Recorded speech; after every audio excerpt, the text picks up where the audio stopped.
tell us he's on.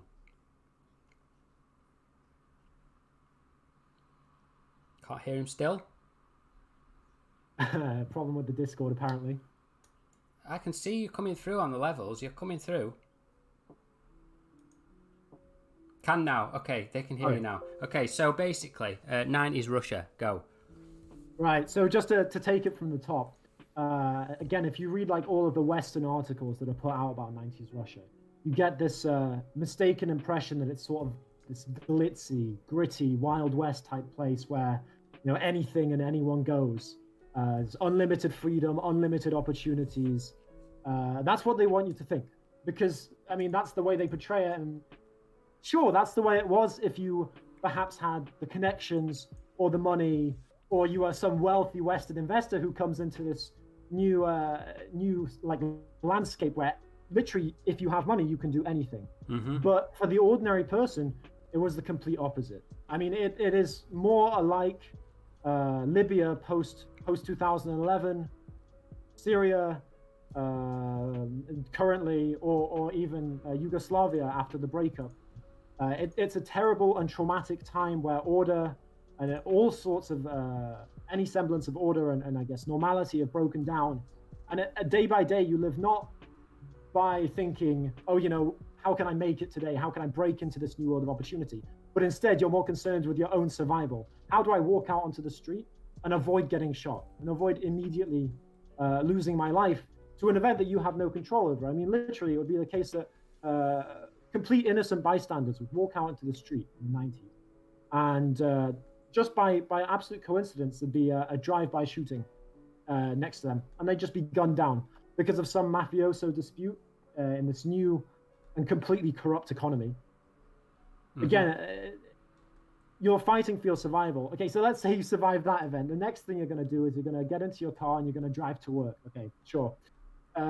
You'd be lucky if you're not pulled over or if you don't forced to pay either some corrupt bribe or some toll to the local mafiosos or the police. And then, you know, let's say you made it to work with no incidences, already in itself a minor miracle. Going even further, I mean, at work, you spend 10, 11, 12 hours working there because, of course, during this time, there was zero labor regulation.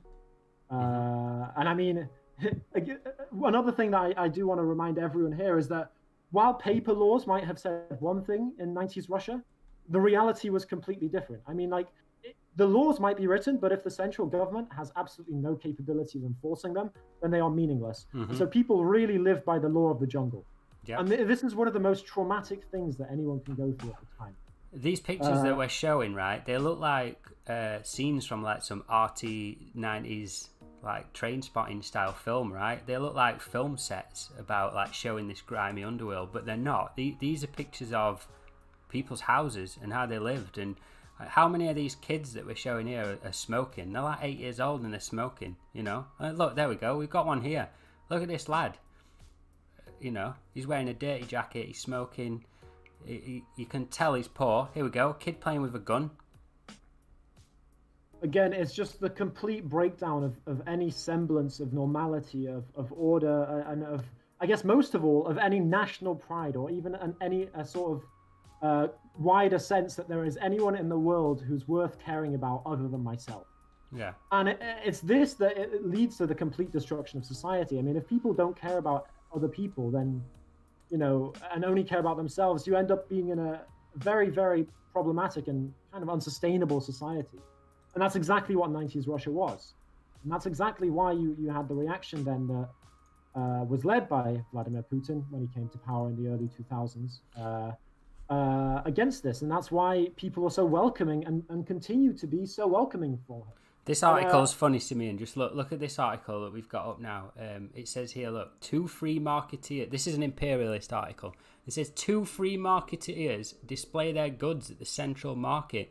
This isn't 2 free marketeers. This is 2 like poor Russian women selling fish that their husband have like, you know, caught in the local river or something, because his job has literally been wiped out. They've got nothing. They're not free marketeers. Like, you know, when you think of a free marketeer, you're thinking of some Wall Street fat cat, not some woman selling smoked fish on the side of the road in front of like a steel choreograph.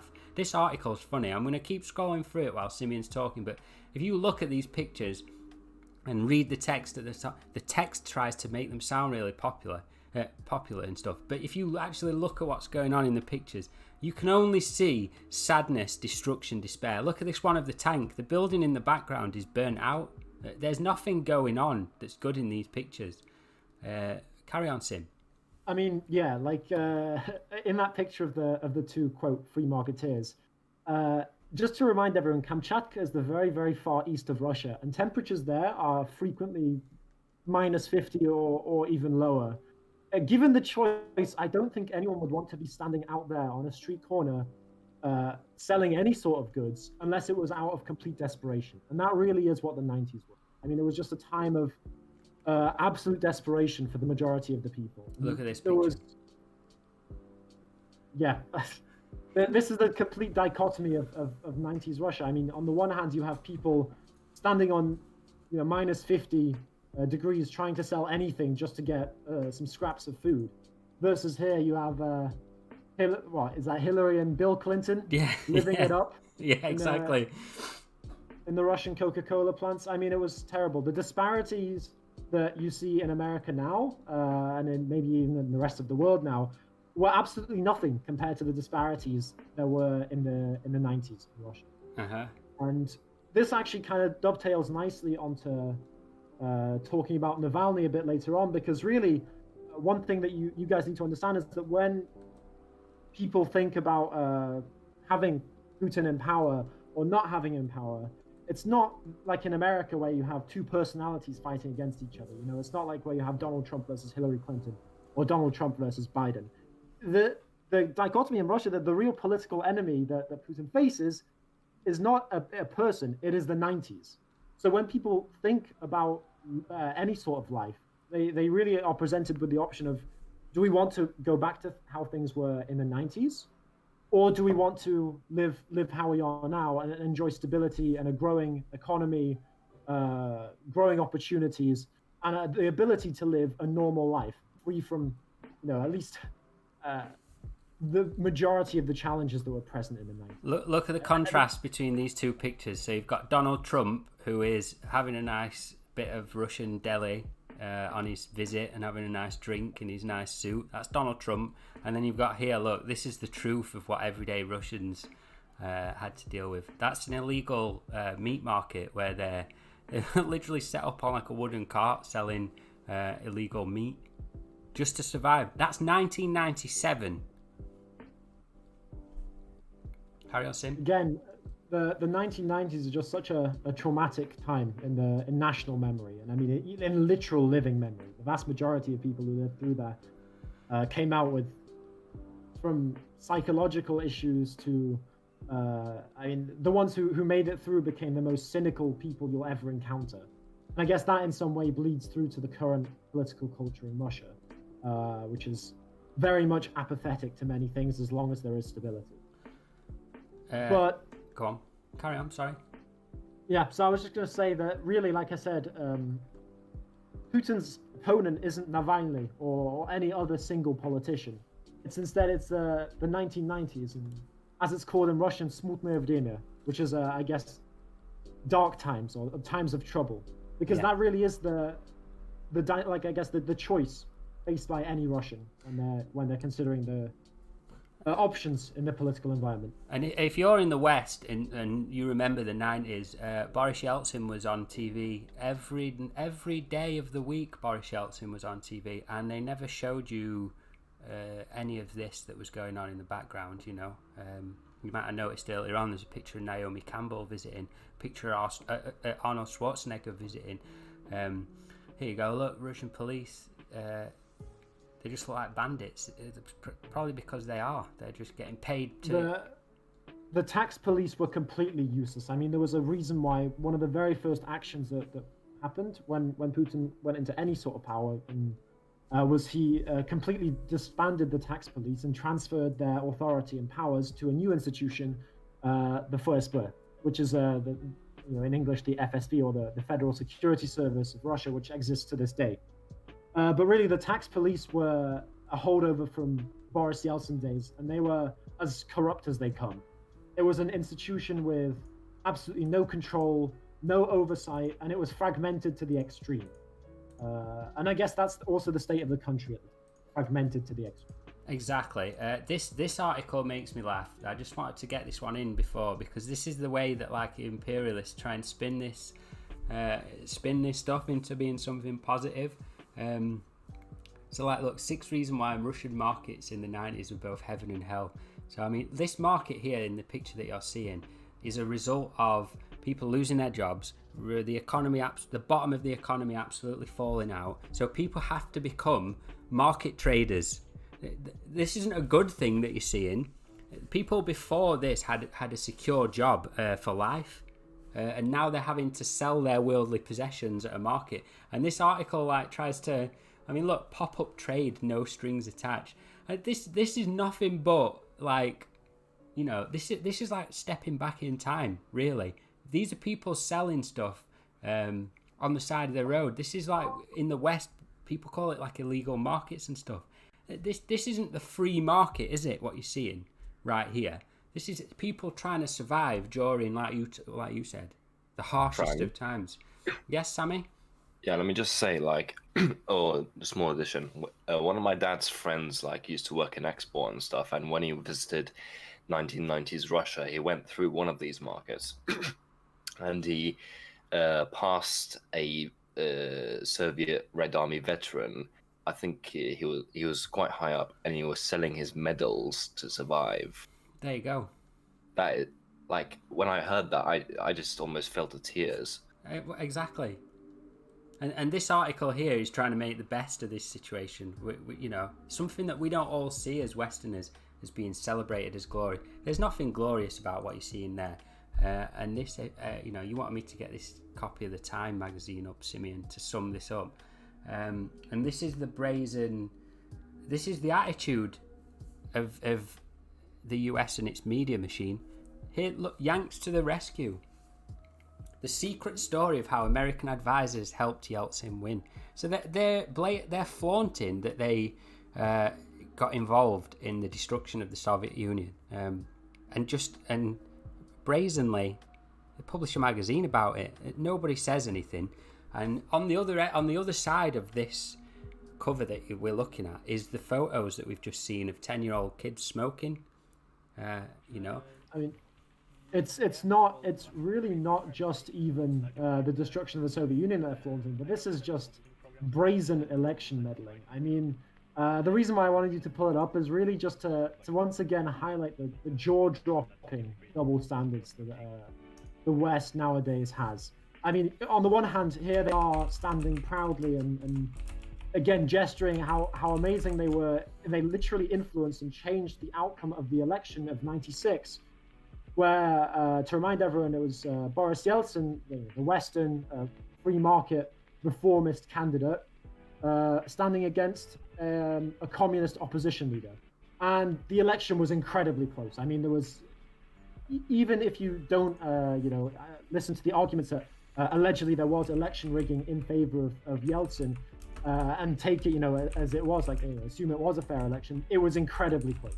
And I mean, there's no doubt about it that American influence and American money helped tip the scales in favor of Yeltsin and literally changed the outcome of a country. And here they are proudly talking about it.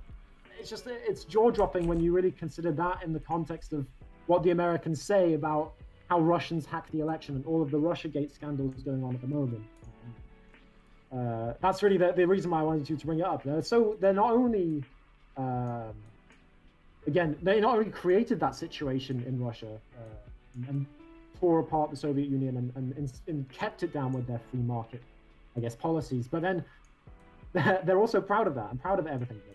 I just wanted to show this one off as well, because if you've never really looked into the collapse of the USSR, there was a referendum where they asked Soviet citizens whether they wanted to maintain the Soviet Union in 1991, and look at that yes response. There's a nearly 80%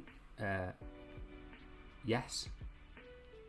You know, 113 million votes voted yes to retain the Soviet Union. 150 million people voted in that election to maintain the Soviet Union. And instead it was dissolved on the orders of who? You know, of who? And what was the reason for it? And the reason was so they could do what happened to Russia in the 90s, which was take it down as a superpower and literally get all their hands on all those resources that the USSR had, you know, ruled over for the previous, 90 years, 80 years? Yeah. And that's what it's all about. Exactly. And the reason why we're giving that context to Russia in the 90s is because we're seeing the same sort of people as Boris Yeltsin and co in Navalny. Really, there are similarities to be had, and you know, the fight back against Putin is part of this. You've only got to go and look at pictures of Russia today compared to these pictures of the 90s that we've put up to see that the government of Russia has dragged Russia out of a period where people were selling their possessions on the street. I think we've got two more pictures that you gave me somewhere. I can't find them on this. I mean, I'll just quickly say, literally, I'll quote the leader of the KPRF, the current Communist Party of the Russian Federation, in what he said, describing Navalny as a sober Boris Yeltsin. Yeah, that's what he is.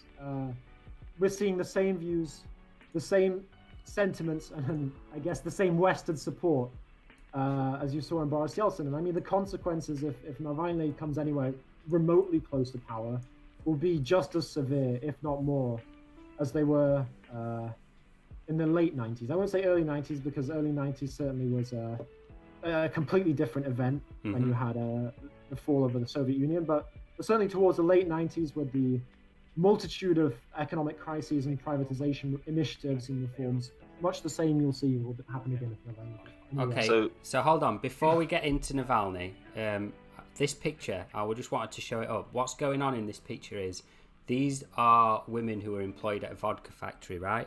This is from the 90s in Russia. They have been paid their wages in bottles of vodka. Those bottles of vodka in front of them are their wages, because the factory has no money to pay them, because the economy at the bottom has fallen out. This is how people were living in the 90s in Russia.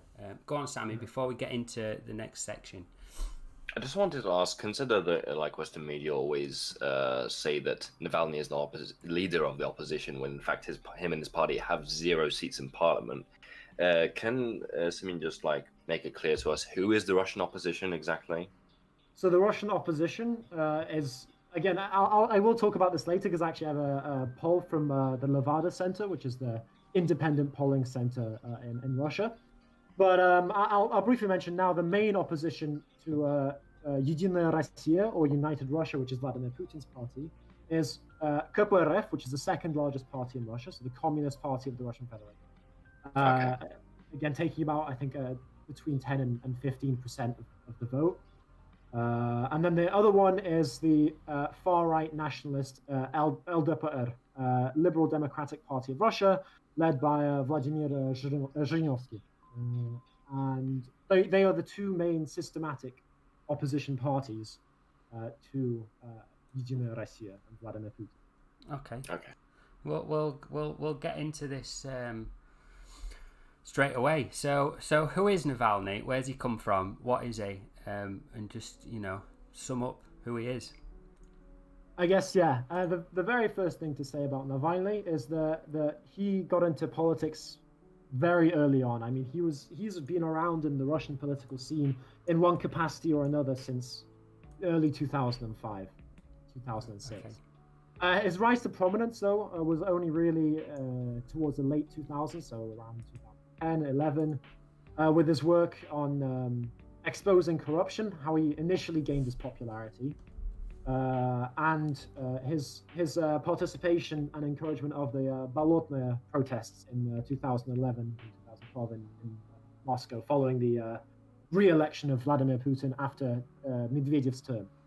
But really, at his heart, even though he does, and to give him credit, he does do valuable work in the investigative journalism that he's done. Certainly, it's helped expose some issues. However, that's not to say that his political views are anywhere near remotely viable, acceptable, or even close to what the Western media is portraying them as.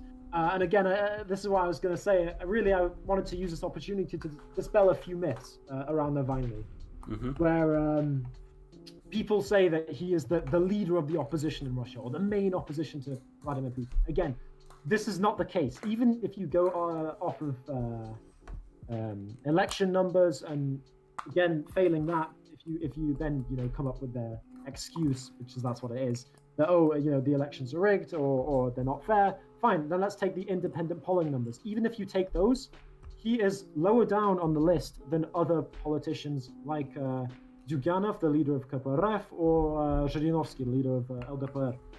And really, just in no metric can you describe Navalny as being the leader of the opposition. Not even in an official capacity, and certainly not in an unofficial capacity. Right. Okay. Right. The second thing I guess I wanted to dispel about Navalny is that he's not a liberal.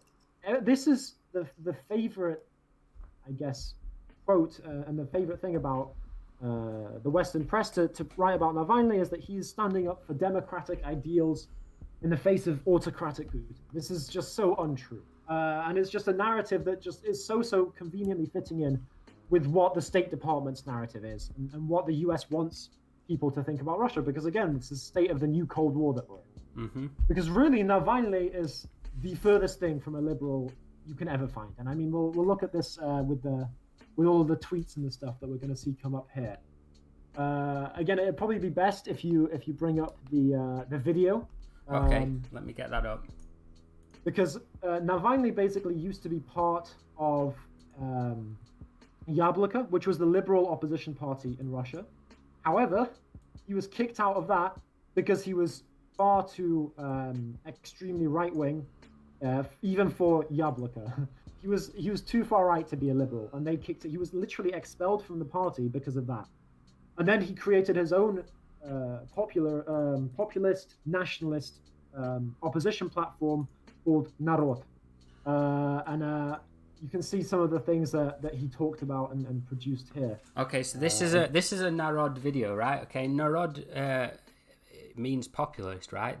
When you say that word, it means people, right? Yeah, Narod means people. Yeah, so this to me sounds like this is like Bolshevik history when you're talking about the Narodniks and stuff like that. It's a similar sort of movement, right? A populist one that is trying to jump on.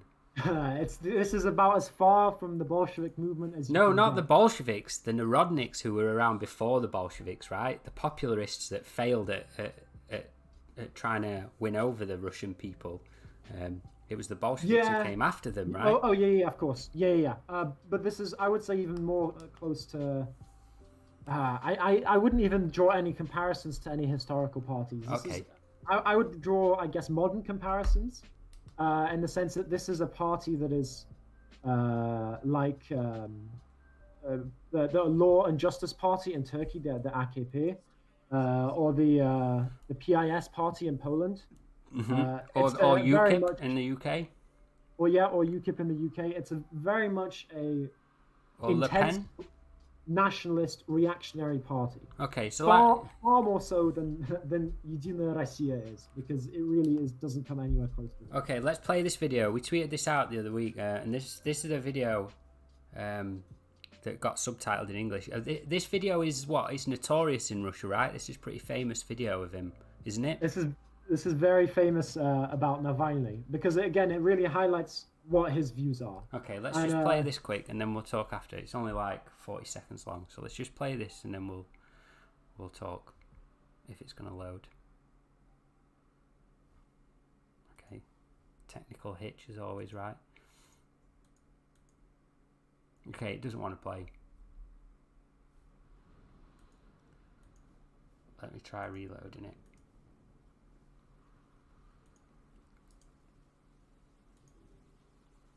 So you carry on. Explain what you were gonna. Yeah, so I was just saying that this video was recorded, I think, around 2007, 2008. Right, okay, it's playing now. Здравствуйте! Сегодня мы поговорим о борьбе с насекомыми. Никто из нас не застрахован от того, что в наш дом заползет таракан. Ну или в форточку залетит муха. Все мы знаем, что от мух отлично помогает мухобойка, а от тараканов тапка. There we go. I've got it. Sorry, it just the loading on this video is really slow. It's here we go. Здравствуйте! Сегодня мы поговорим о борьбе с насекомыми. Никто из нас не застрахован от того, что в наш дом заползет таракан. Ну или в форточку залетит муха. Все мы знаем, что от мух отлично помогает мухобойка, а от тараканов тапка. Но что делать, если таракан окажется слишком велик, а муха не в меру агрессивна?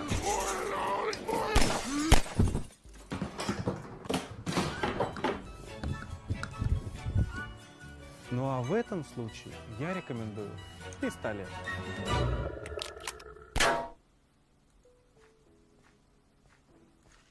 Right, okay. So if you didn't catch what was going on in that video, I'll try and skip it along. There we go.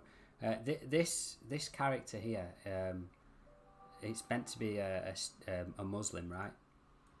Yeah, so this is his big advert for not gun control, quite the opposite. So basically, it's ensuring that every Russian has a gun, and he essentially says, you know, what happens if somebody enters your home. He uses the words cockroaches and flies, which is ironic because in another video he refers to Muslims and to Chechens, and again, actually, as you can see in that still over there, which kind of people does he have pulled up there? It's the Chechen people, Chechens. This is the kind of person that he is.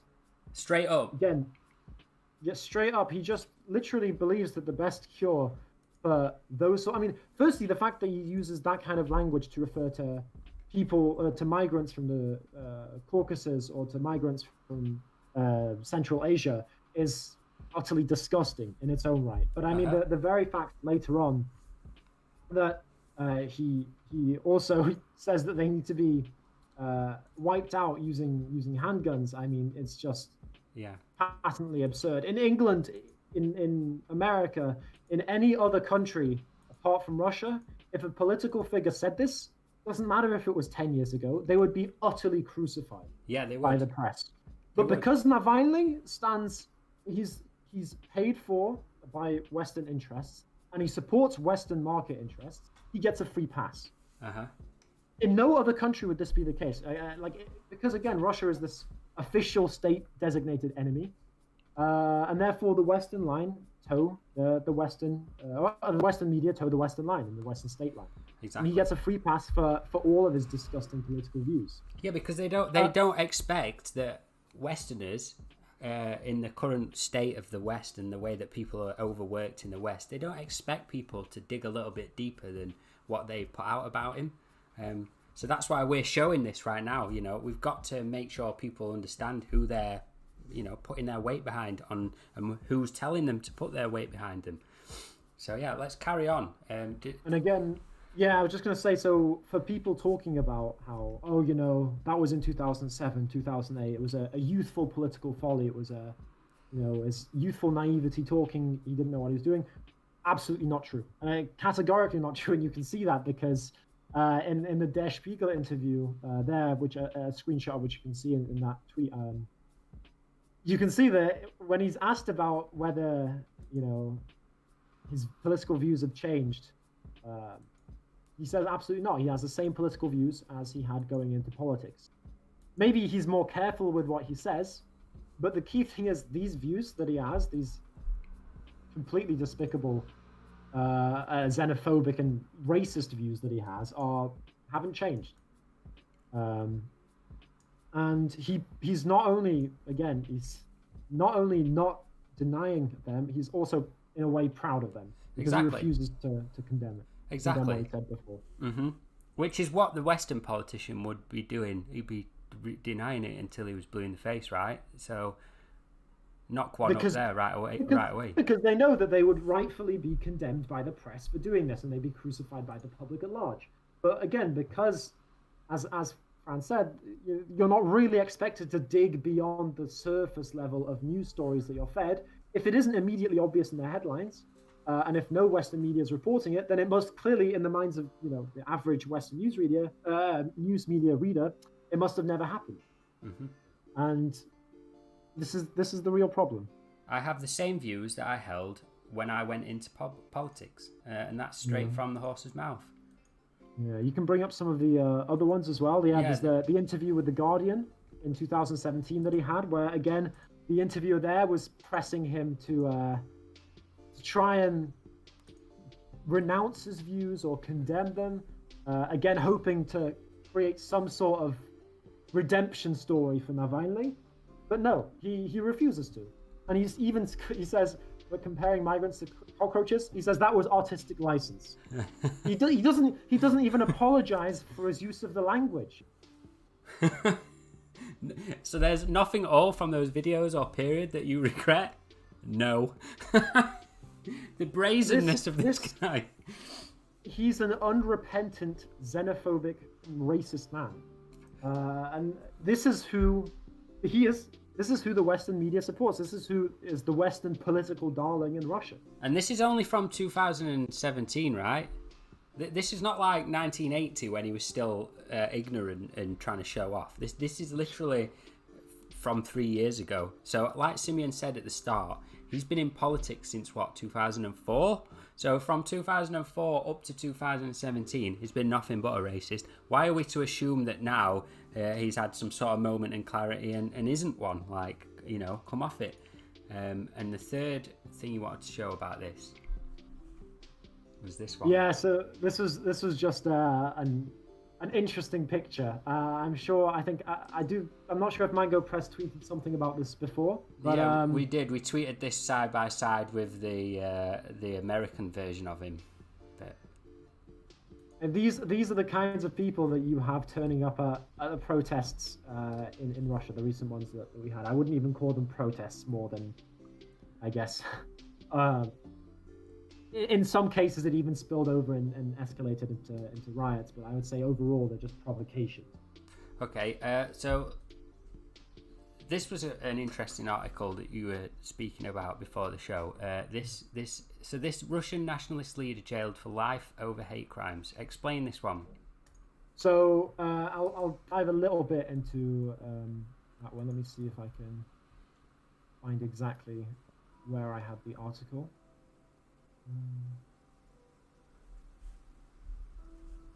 Here it is. So basically, this, I guess the context of this should also be that Navalny for quite a while attended an annual march in Russia called Ruski March, and this is like essentially, think of the collection of the most radical nationalists.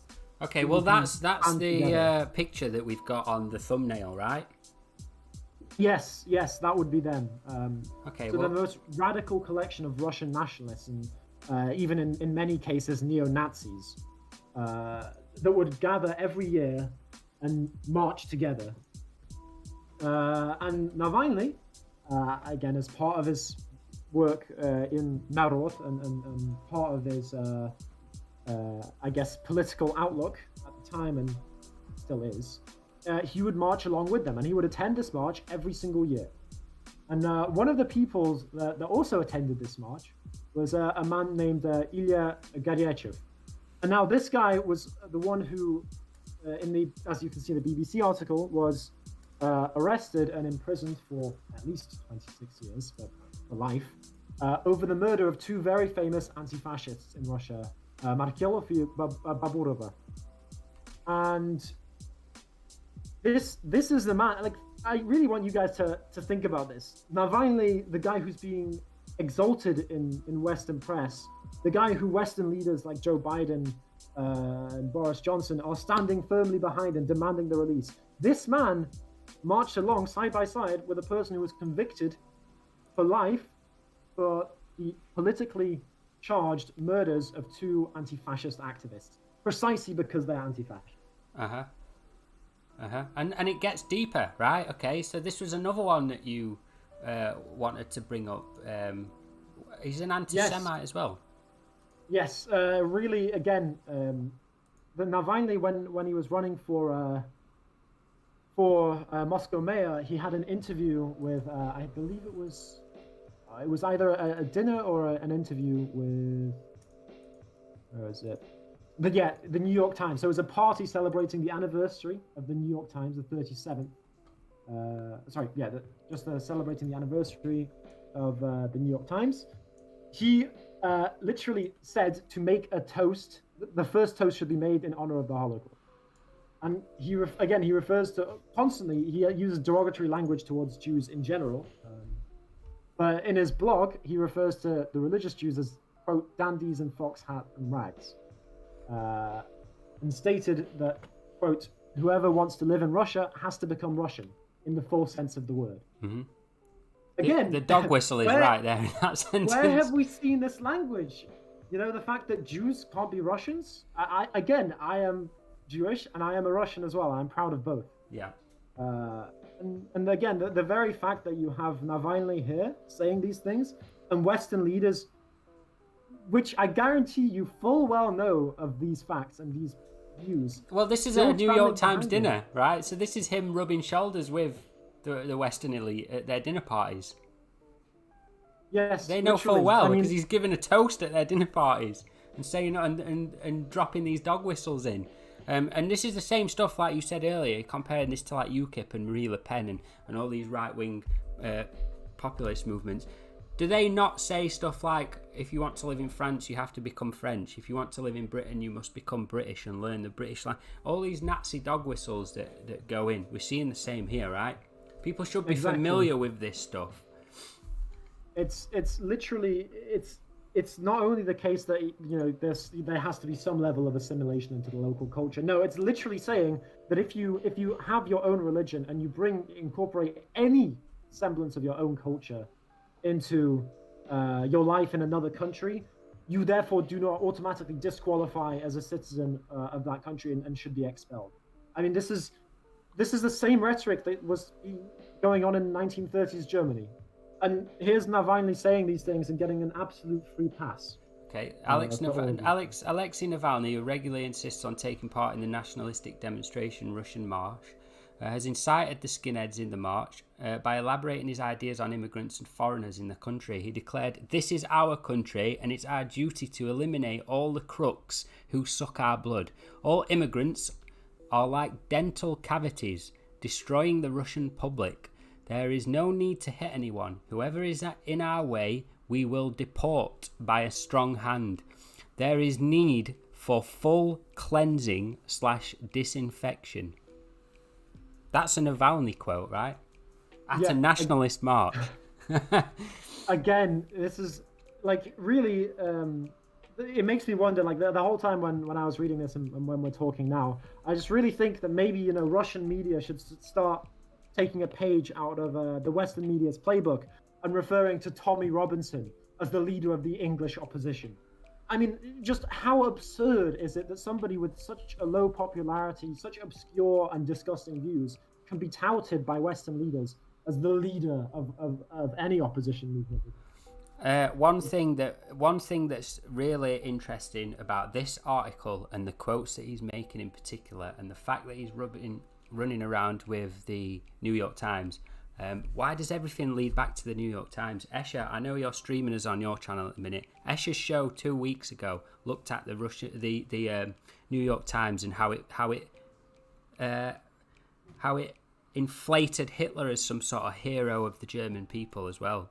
And you had all these same quotes coming out of Hitler at the time. That's who this guy is. Look, when accused of being a dangerous nationalist, Navalny stated, "Nationalism is only dangerous when it is in the underground. When it is part of the government, it becomes more moderate," adding that the mayor of Rome is also a neo-fascist, and so far there were no pogroms in the city. Like, you're making references to Rome. Like all the fascist dog whistles are right here in this text. These articles are They're not a secret. You can find this stuff up, but like we said again, they're expecting people to not put this jigsaw together, right? Yeah, literally. And I mean, if you want to go to the thing which is the political trust one that I was talking about before. Okay, yeah, let's get that up. Because I was just talking before about how can he be called the leader of the opposition with the trust ratings that he has, and I mean, I guess we'll show you guys now just exactly what we mean. Yeah, this will answer Sammy's question right from the start. Yeah, literally. If you'll have to scroll down. I think he's the 1, 2. Let me make seventh. it a lot bigger. He's the 7th person on the list. This is the political trust rating in Russia, again done by Levada Center, which is widely acknowledged as being independent in their polling and in their analysis. Right. What would America call them?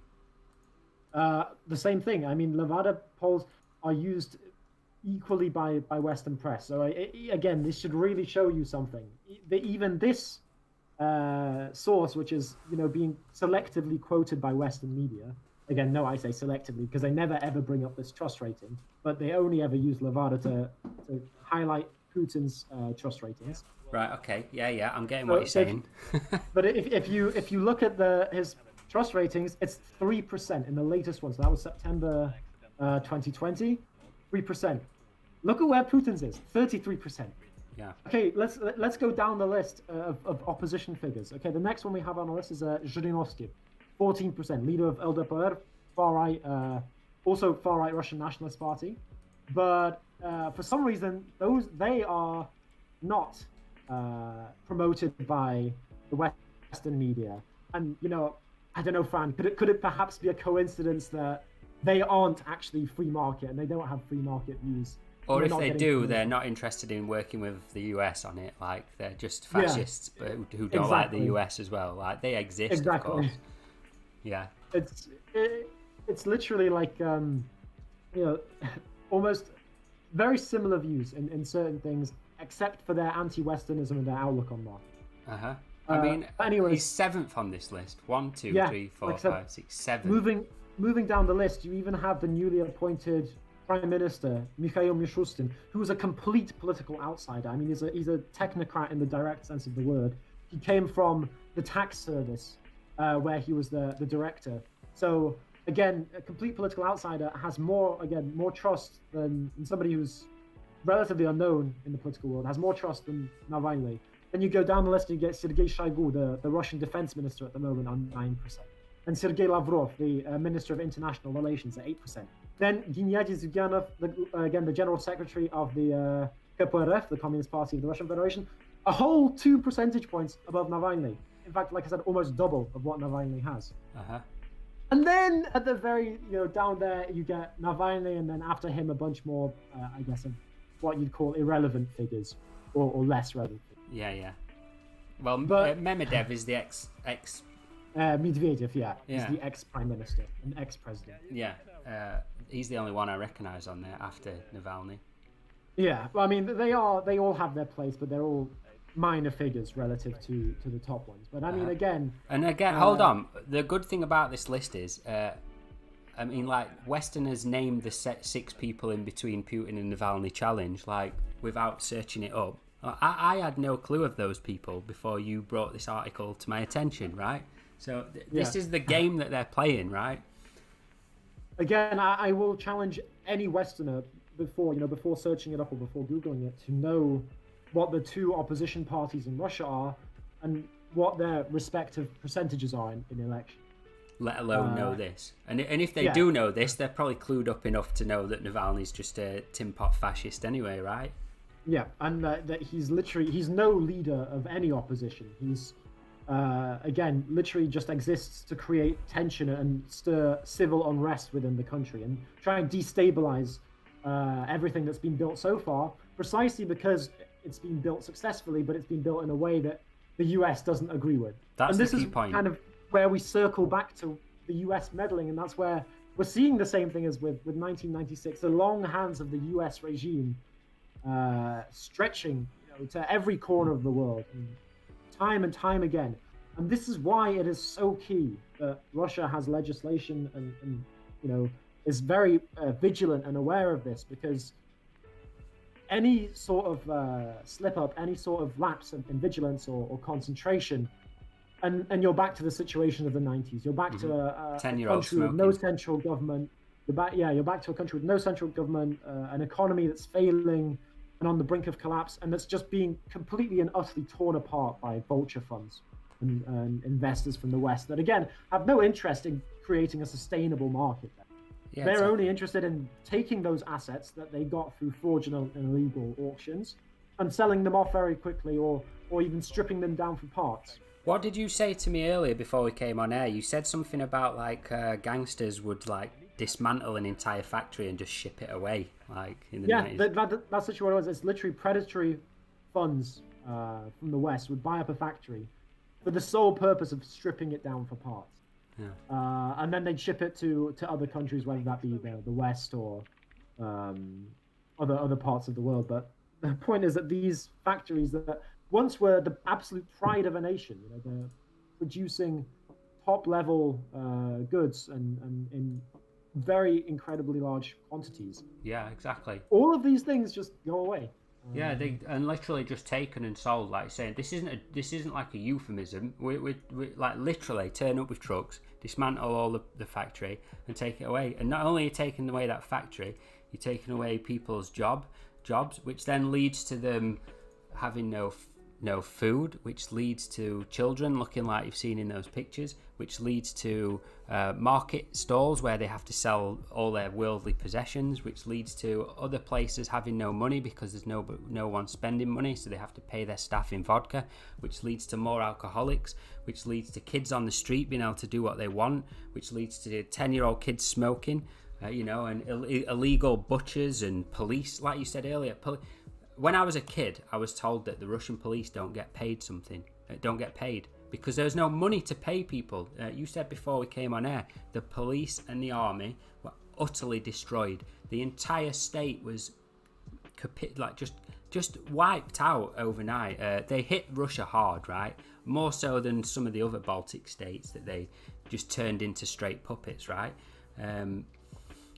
Yeah, unlike the Baltic states and unlike Poland, for example, Russia never was even given the opportunity to integrate with the West. It was immediately dismissed as a satellite state, as a sort of colonial outpost where goods can be shipped to and money can be shipped back, and or raw natural resources can be shipped back. Yeah. There are. I remember reading about Abramovich as well, and the sort of stuff that he got up to in the 90s, and it's like he's just like bragging about sending armed gunmen to seize a factory, and then now we control that industry now, and this is the sort of stuff that was going on. It was Wild West stuff, right? Literally, which again brings me very nicely onto pretty much the last point that I wanted to mention before we wrap up here, because I think it's getting almost to the time of the next show. The last point that I really wanted to make is, ironically, the same people that are supporting Navalny for his stance on anti-corruption and for his fight against the sort of oligarchy, oligarchs themselves. I mean, it's Khodorkovsky, Berezovsky, these exiles with billions of looted Russian money that was literally stolen from the state and in rigged privatization auctions to create these huge private conglomerates that literally tore apart the country. It's these people with their billions that fled that are now funding and backing Navalny, which is the ultimate irony, because he claims to be fighting against an oligarchy, and yet the people supporting him are oligarchs. Exactly. So, exactly. And also, I've just got that article up on the screen to show the sort of other places that are supporting him openly are places that have been through exactly the same themselves in the last 10 years, right? I mean, you look at Ukraine's economy after Maidan. I mean, it's still in the gutter, and it's not going anywhere anytime soon. I mean, all of those promises that the European Union made them and that America made them remain just that, empty promises. So, Ukraine is a country where it's a tragedy, really, what happens there and what happened there to the economy and to the people, and it's not going anywhere quick. That's for sure. Well, apart from downhill. Right. So, has anybody, Sammy, have you picked up on any questions in the chat there? Are you still in the Discord, Sammy? Unmute yourself. He must have gone. He's not doing his job very well. I think I saw one question. Oh, there was a couple of questions earlier on. I don't know if you can... I saw one that said, "I'll get the chat up and I'll do it. I'll curse Sammy later." One person asked what the Russian media says about Navalny. So not much at all, to be honest. It's just he's given the chance to appear on air. Sometimes he's actually refused it a couple of times. He is not very talked about very often because, again, he's quite an insignificant political figure. Yeah, well, he's 7th on the list, right? So why would they? 2%, 3% trust rating and approval rating in the population. I mean, he's marginal at best. And again, the event that's put him into most prominence over recent years has been his alleged poisoning. We've not even touched on that, have we? Alleged. Yeah, well, it is alleged because we have no proof to say who did it. Who he could have just had a bad meal. It's literally in no way is it a poisoning. I mean, the whole scenario is a joke a la Salisbury, and it's just a cheap attempt to gain some press coverage. And hey, I mean, that's exactly what happened. So there's another question. Whenever just very quickly, whenever anything happens, you always want to ask the ancient Latin proverb, que bono, who benefits, right? Yeah. And in this case, who benefited from Navalny's poisoning? Well, it's Navalny and his team. No one else. Of course. And he fled when he fled Russia. This is another thing that quickly people might not know. He was fleeing a suspended sentence for corruption and embezzlement. Like, the man is a convicted fraudster, let alone his Nazi views. He actually can't run for Russian political position because law in Russia states that convicted criminals can't run for political office, which is a law in most countries, in the Western world as well. So, who's going to vote for a fraudster, like a known fraudster that's been convicted? There's another question here, Simeon, that says, who's more hated in Russia these days, Yeltsin or Gorbachev?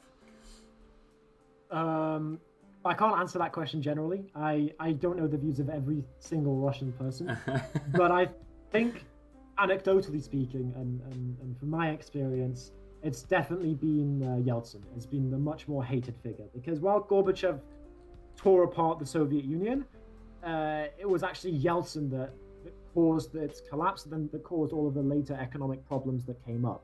Yeah. Because Gorbachev was more of the fact that he was too weak to hold it together, whereas Yeltsin was more the man who actively tore it apart. Mm-hmm. See, I remember, like I've said this earlier on, I grew up watching Yeltsin on TV, and that's how I learned what a alcoholic was, watching Boris Yeltsin swagger about on TV every day. What a strange time it was in the 90s watching the Soviet Union get chopped up. If you can just remember those times, then you just compare that to Navalny, and it's the same sort of people and trying to get their hands back into Russia because the American, well, not even just American, but the imperialist class don't like parties like United Russia and Putin that keep them out and keep the Russian state strong. I think what's the percentage of the Russian economy, Simeon, that's state-owned? It's something like 40 to 60%, is it not? Yeah, I think it recently reached above 50%. Yeah, which is exactly the sort of policies that people like Bernie Sanders and Jeremy Corbyn argue for in America and the UK and stuff. So to replace a party that's doing that with somebody who wants to return Russia to this depressing landscape that you see in these photos from the 90s, it's just not acceptable, is it? Right? Nobody should be accepting that, whether you're a socialist or not. You should know the truth of who we're dealing with here, and the truth is that this guy represents these pictures that we're seeing now, regardless of his own personal views towards people. The use of him is to hark back to these times where Russia was a free-for-all for capitalists to milk and spread misery. Yeah. It's as simple as that, right? Yeah, the very last thing I guess I'll leave everyone here with is literally when you read any, especially Western media coverage on Navalny, take everything with a grain of salt, because at the end of the day, that media is pushing their own agenda. They have their own reasons for printing the things that they do, and well, it just so happens that often coincides with both the State Department line and also the more general corporatist US line. Mm-hmm. And aside from all that, when somebody tells you that Navalny is the opposition, just dig up this website, this Political Trust website. We'll drop the link in the video, in the YouTube section to this, so you can grab it anytime. We'll share it on Twitter. Every time that you see somebody say that Navalny is the opposition and has popular support against Vladimir Putin, just show him that. He doesn't. He's 7th on that list. Ask him to name the people in between. They'll not be able to name one of them, let alone pronounce their name. So anyway, Simeon, thank you. I think we'll probably try to do more of these Who Is This Sort of Character episodes with people. It's been fantastic to have you on. We've got Historically coming up at 9:30 with her Thursday Theory session. She's going to talk about imperialism. That will be live on the channel in 30 minutes. So thanks, Simeon, for being here. I'm just going to play out some music at the end, so just don't say anything. The music will play out. We'll see you all in about half an hour. Cheers, Simeon. Thank you very much. Awesome.